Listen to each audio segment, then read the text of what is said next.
Amado Padre, en este momento estaremos viendo este mensaje. Pedimos que estés juntamente eh, con nosotros durante este mensaje, este primer servicio dominical en esta iglesia Gracia aquí en Los Ángeles. Por favor, llénanos de tu Espíritu Santo a lo que comenzamos esta administración de tu pueblo en esta ciudad y asístenos, Señor, en todos estos trabajos que estamos comenzando para la proclamación de tu Evangelio en esta era importante. Señor, te agradecemos por darnos esta oportunidad para hacer tu misión. Realmente oportunidades como estas no vienen tan a menudo, por lo cual pedimos que nos ayudes a hacer lo mejor que podamos, dando el 100% de nosotros. Y llénanos de tu Espíritu Santo, ya que somos insuficientes y si todo dependiera de nosotros, estaríamos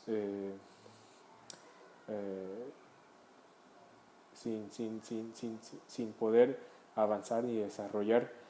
Y así pido que estés con nosotros hasta el final de este mensaje y este servicio, y pedimos todo en el nombre de Cristo Jesús. Amén. Hoy vamos a ver un mensaje en el libro de Reyes, primer libro de Reyes, capítulo 18. Comenzaremos desde el versículo 16 hasta el versículo 40. Es una historia un poco larga, pero bien interesante. Entonces vamos a ver primer libro de Reyes 18, del versículo 16 hasta el 40. Dice: Abdías fue a buscar a Acab y le informó de lo sucedido, así que este fue al encuentro de Elías, y cuando lo vio le preguntó: ¿Eres tú el que le está causando problemas a Israel? No soy yo quien le está causando problemas a Israel, respondió Elías. Quienes se los causan son tú y tu familia, porque han abandonado los mandamientos del Señor y se han ido tras los Baales. Ahora convoca de todas partes al pueblo de Israel para que se reúna conmigo en el monte Carmelo con los 450 profetas de Baal y los 400 profetas de la diosa Aserá, que se sientan a la mesa de Jezabel. Acab convocó en el monte Carmelo a todos los israelitas y a los profetas. Elías se presentó ante el pueblo y le dijo: ¿Hasta cuándo van a seguir indecisos? Si el Dios verdadero es el Señor, deberán seguirlo, pero si es Baal, síganlo a él. El pueblo no dijo ni una sola palabra. Entonces Elías añadió: Yo soy el único que ha quedado de los profetas del Señor. En cambio, Baal cuenta con 450 profetas. Tráiganos 2 bueyes, que escojan ellos uno, y lo descuarticen y pongan los pedazos sobre la leña, pero sin prenderle fuego. Yo prepararé el otro buey y lo pondré sobre la leña, pero tampoco le prenderé fuego. Entonces invocarán ellos el nombre de su Dios, y yo invocaré el nombre del Señor. El que responda con fuego, ese es el Dios verdadero. Y todo el pueblo estuvo de acuerdo. Entonces Elías les dijo a los profetas de Baal: Ya que ustedes son tantos, escojan uno de los bueyes y prepárenlo primero. Invoquen luego el nombre de su Dios, pero no prendan fuego. Los profetas de Baal tomaron el buey que les dijeron y lo prepararon, e invocaron el nombre de su Dios desde la mañana hasta el mediodía. Baal, respóndenos, gritaban, mientras daban brincos alrededor del altar que habían hecho. Pero no se escuchó nada, pues nadie respondió. Al mediodía Elías comenzó a burlarse de ellos. Griten más fuerte, les decía. Seguro que es un Dios, pero tal vez esté meditando, esté ocupado de viaje. A lo mejor se ha quedado dormido y hay que despertarlo. Comenzaron entonces a gritar más fuerte, y como era su costumbre, se cortaron con cuchillos y dagas hasta quedar bañados en sangre. Pasó el mediodía y siguieron con su espantosa lágrima a la algarrabia hasta la hora del sacrificio y vespertino. Pero no se escuchó nada, pues nadie respondió ni prestó atención. Entonces Elías le dijo a todo el pueblo: acérquense. Así lo hicieron. Como el altar del Señor estaba en ruinas, Elías lo reparó. Luego regoció 12 piedras, una por cada tribu descendiente de Jacob, a quien el Señor le había puesto por nombre Israel. Con las piedras construyó un altar en honor del Señor y alrededor cavó una zanja en que cabían 15 litros de cereal. Colocó la leña, descuartizó el buey, puso los pedazos sobre la leña y dijo: llenen de agua 4 cántaros y vacíenlos sobre el holocausto y la leña. Luego dijo: vuelvan a hacerlo. Y así lo hicieron. Háganlo una vez más, les ordenó. Y por tercera vez vaciaron los cántaros. El agua corría alrededor del altar hasta llenar la zanja. A la hora del sacrificio vespertino, el profeta Elías dio un paso adelante y oró así: Señor, Dios de Abraham, de Isaac y de Israel, que todos sepan hoy que tú eres Dios en Israel y que yo soy tu siervo y he hecho todo esto en obediencia a tu palabra. Respóndeme, Señor, respóndeme para que esta gente reconozca que tú, Señor, eres Dios y que estás convirtiendo a ti su corazón. En ese momento cayó el fuego del Señor y quemó el holocausto, la leña, las piedras y el suelo, y hasta lamió el agua de la zanja. Cuando todo el pueblo vio esto, se postró y exclamó: el Señor es Dios, el Dios verdadero. Luego Elías les ordenó: agarren a los profetas de Baal, que no escape ninguno. Tan pronto como los agarraron, Elías hizo que los bajaran al arroyo Quizón y ahí los ejecutó. Amén. Este mensaje se trata de cómo Elías vence a cientos de profetas de Baal y cómo demuestra que el verdadero Dios es el Dios que él estaba creyendo y siguiendo. Y así en esta historia sucede que Dios manda a Elías para que se encuentre con Acab y le dé el mensaje que permitiría que lloviera de nuevo en Israel y en la tierra de Samaria. Sucede que Acab era un rey que adoraba a Baal y hacía cosas que no agradaban al Señor. Aparte de eso, estaba buscando a Elías para matarlo. Entonces Elías se presenta ante Acab y con una intención de mostrarles que estaban, demostrarles del Dios verdadero, porque ellos estaban en el mal, adorando a Baal, siendo el pueblo de Israel, ¿no? Y teniéndolo a Acab como rey de Israel, que debería haber adorado a Dios, pero estaba adorando a Baal, por lo cual Elías los desafía. Veamos quién es el Dios verdadero, ¿no? Y básicamente dice, ambos grupos va a descuartizar un buey y lo va a preparar así para como un holocausto. Y después lo que vamos a hacer es, vamos a invocar al Dios de cada uno. Y el objetivo va a ser que esta ofrenda sea quemada por el fuego, ¿no? Si Baal manda el fuego del cielo y quema esta ofrenda, él será el verdadero Dios. O si el Señor baja el fuego y hace quemar esta ofrenda, entonces Dios, el Señor, será el verdadero Dios. Entonces, así ellos aceptan y van adelante con este desafío, ¿no? Entonces Elías pide que los profetas de Baal comiencen y así lo hacen. ¿Y qué es lo que hacen estos profetas? Vemos que están lloriqueando a Baal, ¿no? Desde la mañana hasta el mediodía, o sea, horas y horas llorando, pidiendo, saltando, así como si el Baal no les estuviera haciendo caso. Entonces hacen de todo. Inclusive aquí dice que se iban cortando, ¿no? Pero al fin y al cabo, ninguna respuesta. Sin embargo, Elías, a cambio, invoca al Señor.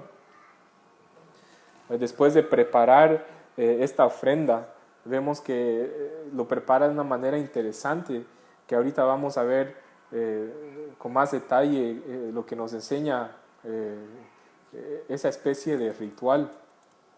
Y después de preparar esto, Elías, como si nada, ora a Dios e inmediatamente baja el fuego. O sea, ahí en la Biblia no sale cuántas horas estuvo invocando, sino inmediatamente dice que baja el fuego. Entonces, ¿qué es lo que nos está intentando a mostrar esta historia? Y básicamente nos está enseñando la imagen de aquellos profetas que creían en Baal y la imagen de Elías, ¿no? Nosotros claramente queremos seguir la imagen de Elías, ¿no? Interesantemente, no es que los profetas de Baal eran ateos, ellos creían en Dios. Entonces eran personas con una vida espiritual, ¿no? Y no solo eso, ellos estaban buscando el favor y la bendición de Dios, ¿no? Y eso lo podemos aplicar a nosotros. Nosotros también somos personas que creen en Dios. Nosotros, al igual que estos profetas de Baal, tenemos una vida espiritual y sabemos que la bendición depende de Dios. Y al mismo tiempo, de la misma manera, nosotros podemos ofrendar ofrendas a Dios y deseamos que Dios lo acepte, ¿no? Y a cambio nos bendiga, ¿no? Que nos baje su bendición, que nos baje su fuego. Entonces muchas veces nos podemos nosotros identificar con ellos, ¿no es así? Muchas veces queremos ver la bendición de Dios, o sea, más que nadie, nosotros siempre estamos con esa duda, pensamos, ¿será esto el propósito de Dios? ¿Será que estoy en el camino verdadero? Porque yo no estoy viendo ninguna bendición, yo no estoy viendo ninguna respuesta, ¿no? Intento esto, intento aquello y no veo una respuesta. Entonces, cuando la vemos, ¿no? Realmente nos ponemos felices, realmente nos quedamos muy satisfechos y volvemos a alabar y adorar a Dios. Y así, cuando nos vemos a nosotros, podemos saber cuánto es que la gente desea ver una respuesta de Dios. Cuánto es que la gente clama a Dios para que Dios les brinde sus bendiciones, para que Dios les baje su gracia, o para que Dios les baje o nos baje a nosotros su Espíritu Santo.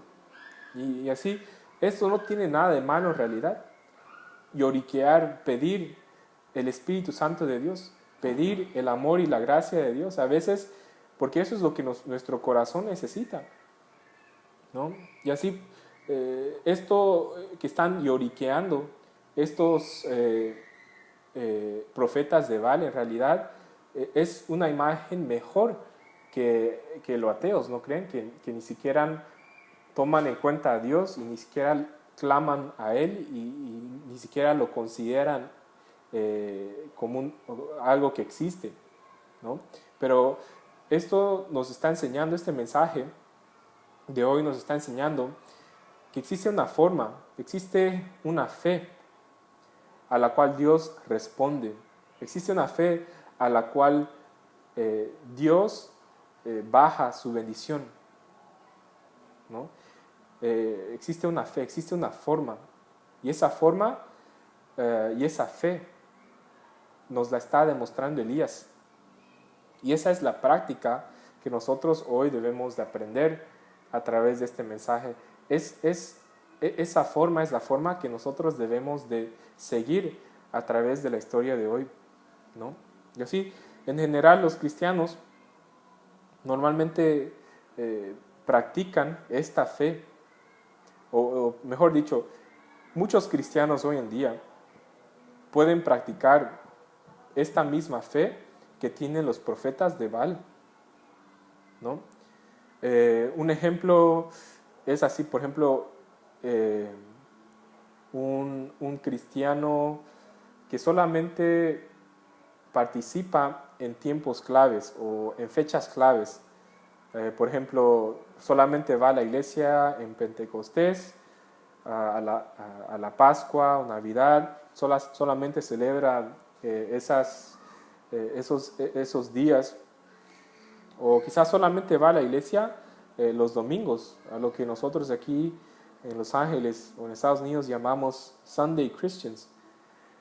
Y el ir a la iglesia el domingo en realidad es algo muy bueno, pero existen muchas personas que solamente limitan su adoración a Dios y limitan su alabanza a estas fechas o solamente el domingo, ¿no? Por ejemplo, estudian la palabra solamente a través del sermón y hasta ahí llegan.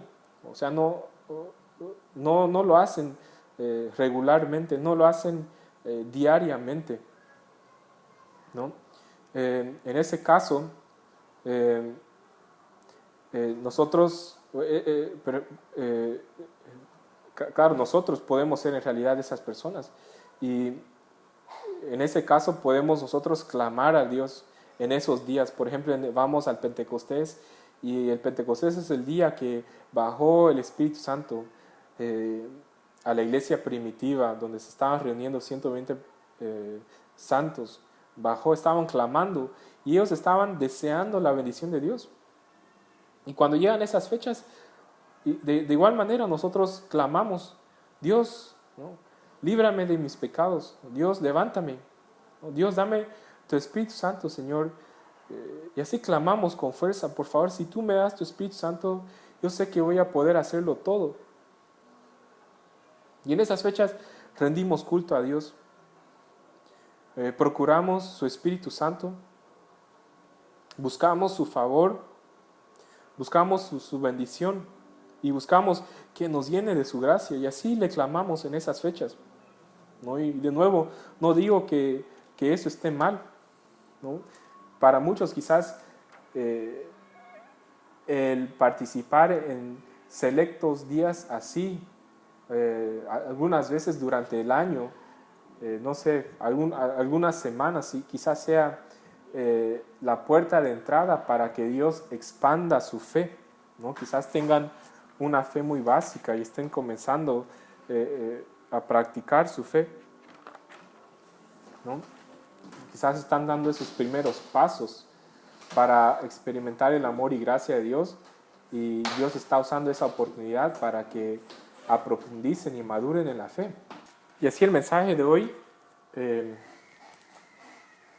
nos está enseñando que existe, para principiantes quizás esto esté bien, pero el mensaje de hoy está dirigido más hacia los creyentes, ¿no? Tanto como estos profetas de Baal que ya creían en Dios y no eran principiantes, como Elías, que también era el profeta remanente, porque Acab mandaba a matar a los profetas del Señor. Entonces este mensaje es dirigido para los creyentes que buscan el favor de Dios y buscan la bendición de Dios, buscan que el fuego baje del cielo, ¿no? Entonces la historia de hoy nos muestra qué tipo de fe tenemos hoy, ¿sí? ¿Qué tipo de fe queremos seguir? ¿Es la fe de Elías o la fe de esos profetas de Baal y Acab?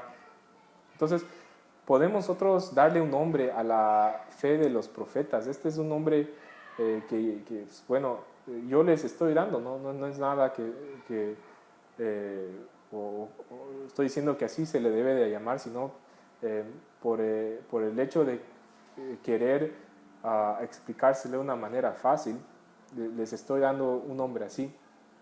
Pero entonces la fe de los profetas de Baal y Acab le podemos llamar la fe de sacrificio, ¿no?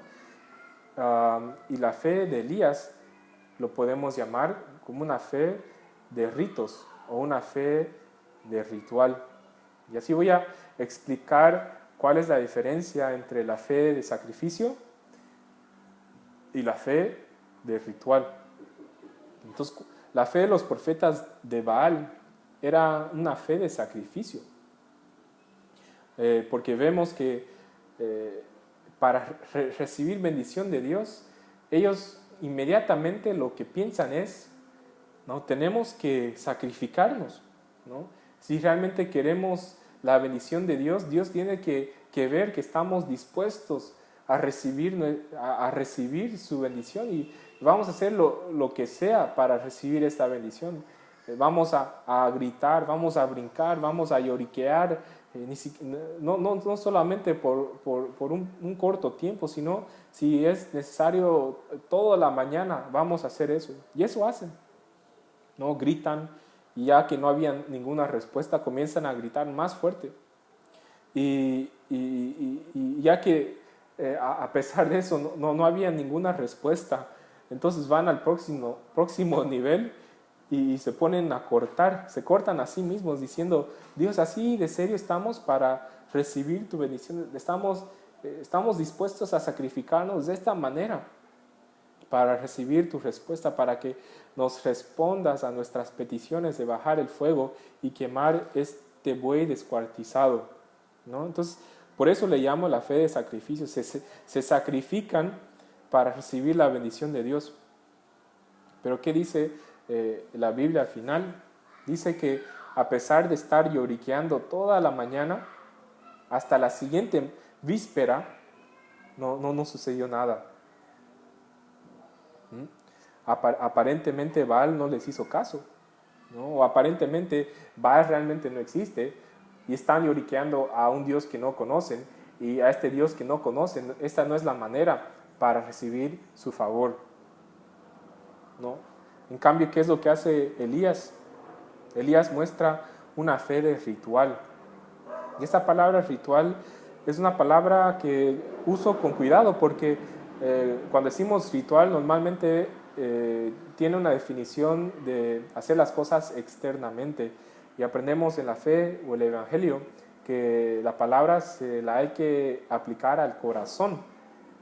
Ahora, esa palabra ritual no la estoy usando de esa manera ritualesca, simplemente guardar las cosas externamente, sino más bien la estoy usando con el propósito de establecer lo que hizo Elías. Y eso era regularmente, ¿no? No es algo que nace repentinamente, sino es algo que él practicaba ordinariamente. Entonces, ritual desde ese punto de vista. Entonces, ¿cuál era la fe de Elías? Era una fe de ritual, ¿no? Elías no hace nada en especial si se ponen a pensar. Él simplemente prepara la ofrenda como se la debe de preparar, ¿no? No es nada nuevo, ¿no? Pero lo interesante que hace es cava una zanja, ¿no? No sé qué tan profundo era, pero más tarde esta zanja la llenan de agua porque se ponen a llenar 4 cántaros y no solo una vez, sino 3 veces. O sea, pide que llenen esos cántaros y derrama el agua en esos cántaros sobre el buey, que cae sobre la leña y finalmente termina en esta zanja. O sea, si tú estás por quemar una ofrenda en holocausto, o sea, eso es lo peor que haces, porque ahora no solamente estás esperando que baje el fuego del cielo, algo que realmente no sucede nunca. No solo eso, si es que baja por alguna razón, todo va a estar mojado y nada va a quedar quemado. O sea, en este caso Elías estaría por perder aunque baje el fuego, ¿no? Bueno, es lo que yo pienso. Pero pide que lo hagan una primera vez y otra segunda vez, y al mismo tiempo una tercera vez. O sea, es como un ritual, ¿no? Y después de finalmente preparar la ofrenda, ¿qué hace Elías? Elías ora a Dios, le pide que demuestre que Él es el Dios verdadero, y Dios le responde inmediatamente. Y así no pasa, ahí no dice cuánto tiempo pasó, pero inmediatamente parece, inmediatamente el fuego baja y consume no solamente la ofrenda mojada y la leña mojada, sino también consume el agua que estaba en la zanja y la deja seca. Ya todo esto, la gente se asombra. ¿Y qué hace? Comienza a alabar a Dios y a identificarlo como al Dios verdadero. Entonces, esa es la fe de Elías. ¿Qué es lo que nos enseña la fe de Elías? Nos enseña que para recibir una respuesta de Dios, para recibir el favor, para recibir el fuego del cielo, para recibir la bendición, nosotros tenemos que vivir una vida en la cual nosotros preparamos una ofrenda, en la cual nosotros de manera ritualesca hacemos las cosas para Dios. En otras palabras, vivimos una vida en la cual nosotros seguimos a Dios regularmente, seguimos su palabra regularmente, oramos a Dios regularmente. Lo que sucede aquí es que Elías era el profeta del Señor, y en este profeta del Señor la palabra del Señor ya estaba encarnada en su carne. Lo traía, o sea, Elías era el profeta más grande en aquel tiempo, y lo grande de este profeta era que la palabra, o sea, la ley de Dios ya estaba remarcado en su vida, ¿no? No era algo que repentinamente comenzó a hacer para recibir el favor de Dios, sino ya venía haciendo esto por mucho tiempo, ya venía preparando la ofrenda de esta manera por mucho tiempo, ya estaba en su carne. Y así, para él, este rito del fuego era como un ritual, era algo normal, parecía algo normal para él, parecía que era como algo que frecuentaba. Y no vemos que tuvo que cortarse, que tuvo que exigirse más de lo normal, tuvo que gritar o tuvo que suplicar a Dios. No, Dios ya estaba, era parte de la vida de Elías. Su palabra ya era parte de Elías, ¿no? Y esta ofrenda, que bajara el fuego del cielo, no parece ser nada de lo ordinario, sino parece como si fuera algo fácil, ¿no? No parecía algo como especial. Para nosotros, claro que es especial, porque no es muy común que baje el fuego del cielo, pero vemos aquí que para Elías era un ritual y lo guardaba, ¿no? De esa misma manera, nosotros las cosas de Dios debemos de guardarla como si fueran cosas comunes para nosotros. Debemos de guardar las leyes de Dios, ¿no? Debemos de practicar estas todos los días.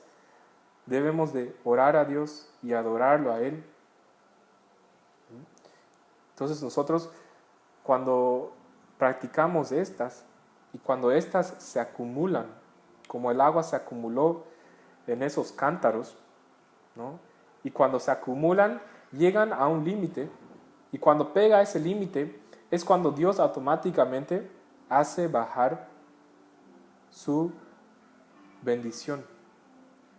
Entonces nosotros tenemos que dejar nuestro enfoque en eso, ¿no? Si queremos nosotros recibir la bendición de Dios, que baje fuego del cielo, entonces nosotros no debemos enfocarnos en que baje el fuego del cielo. Nosotros tenemos que enfocarnos en lo que nosotros tenemos que hacer, en lo que Dios nos pide hacer. Y si guardamos lo que Dios nos pide, hacer, entonces el milagro del fuego que baja del cielo lo dará Dios. Y así es en el camino de la fe. Si nosotros hacemos lo que debemos hacer en este camino de la fe, entonces Dios dará la bendición. Y así, viéndolo de esa manera, no es tan complicado, ¿no? Guardamos nosotros porque básicamente Dios nos pide hacer milagros, pero nosotros tenemos que saber que el milagro no depende de nosotros, el milagro lo da Dios. Y así el fuego del cielo aquí lo dio Dios. Y este fuego del cielo extraordinario vino a través de un ritual de Elías que era ordinario, ¿no? Y así nosotros a través de cosas ordinarias, ¿no? Claro, sí, no debemos decir que escuchar la palabra o orar para nosotros es extraordinario.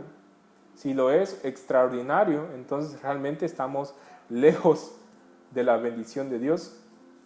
Pero si es algo ordinario, podemos esperar las bendiciones de Dios, podemos esperar sus respuestas.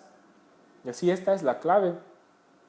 Cuando se acumula esta vida en Dios, cuando se acumula esta fe en Dios, podemos estar seguros que Dios bajará su favor.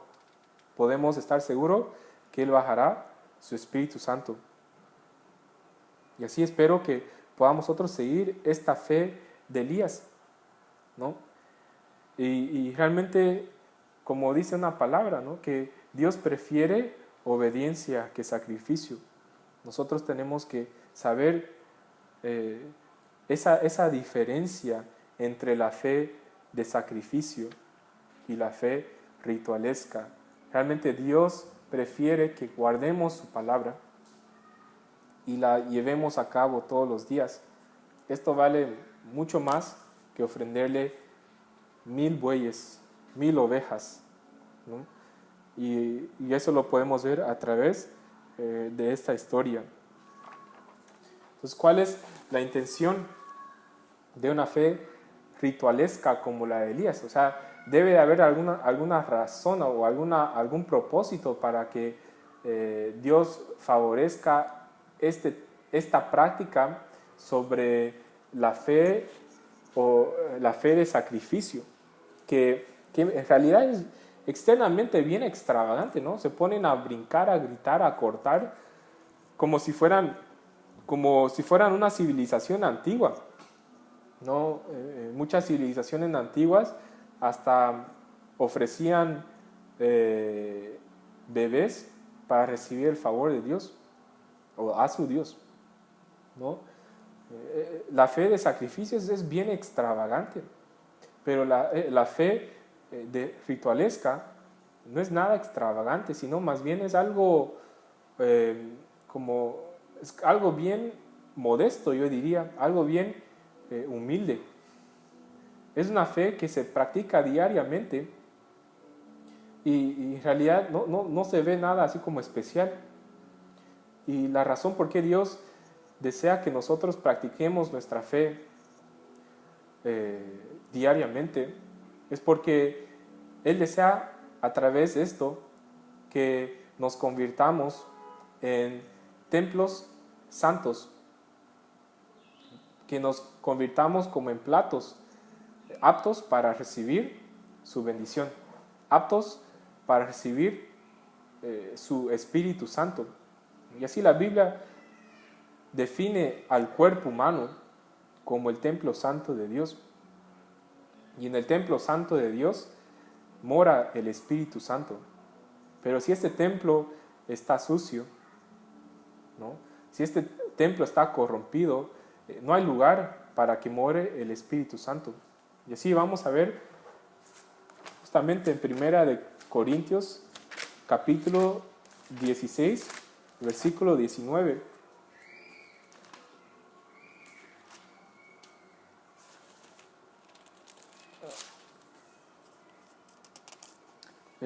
Capítulo 6, versículo 19. Dice: ¿acaso no saben que su cuerpo es templo del Espíritu Santo, quien está en ustedes y al que han recibido de parte de Dios?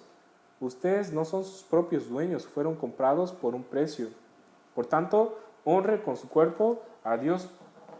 Muy claramente, nosotros somos el templo, somos un plato donde debe de residir el Espíritu Santo de Dios. Y así, a través de practicar esta fe diariamente, Dios desea que nosotros nos convirtamos en platos adecuados para recibir su bendición. O sea, a través de eso Dios está haciendo que este plato se vacíe de cosas que bloqueen, que sujete la bendición de Dios. O sea, estamos quitando cosas que no deben estar ahí para que Dios derrame ahí su bendición. Y así espero que nuestras vidas se puedan convertir en ese plato que pueda contener, en ese templo que pueda contener el Espíritu Santo. Busquemos al Espíritu Santo diariamente y luchemos contra nuestros pecados diariamente. Y cuando lo hacemos diariamente, nosotros no necesitamos enfocarnos en otra cosa, porque la bendición Dios nos la bajará. Eso es responsabilidad de Dios. Y nuestra responsabilidad es justamente esta, es seguir esta fe de Elías. Y así espero que tengamos esto claro, ¿no? Y que podamos nosotros, como Elías, hacer bajar el fuego también. Este fuego que puede simbolizar el Espíritu Santo. Este fuego que completará la ofrenda y completará nuestras vidas. Y así oremos y pidamos a Dios para que su palabra y su ley, a través de practicarla diariamente, de meditar en ella diariamente, se encarne en nuestros cuerpos. Y esto no sea nada especial, para que cuando se muevan esas aguas y esto señale un tiempo de bendición de Dios, en ese momento nosotros no tengamos que acudir como estos profetas de Baal y comenzar a dar gritos para bajar la bendición, sino hasta esa fecha ya tengamos todo acumulado para que a través de nosotros Dios baje ese fuego y esa bendición. Y así esperemos que tengamos este mensaje claro. Vamos a orar. Te damos gracias, amado Padre, por tu palabra. Hoy aprendimos sobre la fe de Elías versus la fe de estos profetas que adoraban a Baal. Vimos, Señor, que muchas veces nuestra fe refleja la fe de esos profetas. Todos anhelamos y deseamos tu bendición, pero las buscamos de manera errada, Señor, a través de sacrificios. Pero aprendimos que existe una manera muy simple, Señor, y esa es guardar tus leyes, Señor. Intentar adecuarnos para que recibamos esa bendición, y cuando guardamos esta responsabilidad, tú automáticamente bajarás el fuego, inmediatamente lo bajarás. Y así que esto llegue a ser ordinario para nosotros, que sea común el vivir tu palabra, el orar, el adorarte, Señor, y el luchar con nuestros pecados, que eso sea diariamente, el recibir tu Espíritu Santo, Señor, que eso no sea una práctica que hacemos una vez al año, o algunas veces del año, sino todos los días. Y al practicar esto, Señor, a través de esta historia vimos que tú respondes, Señor, que tú eres un Dios que responde y que muestra favor y que responde a aquellos que están buscando de ti, y que no defraudas, Señor. Estamos seguros nosotros de eso, pero ahora nos has enseñado claramente que existe una parte que nosotros debemos hacer. Sí pedimos que a través de este mensaje eso se aclarezca en nuestras vidas y que implementemos esto, porque todos tenemos sed de tu favor, de tu gracia, de tu bendición y de tu Espíritu Santo. Te damos gracias y te lo pedimos todo en nombre de Cristo Jesús. Amén.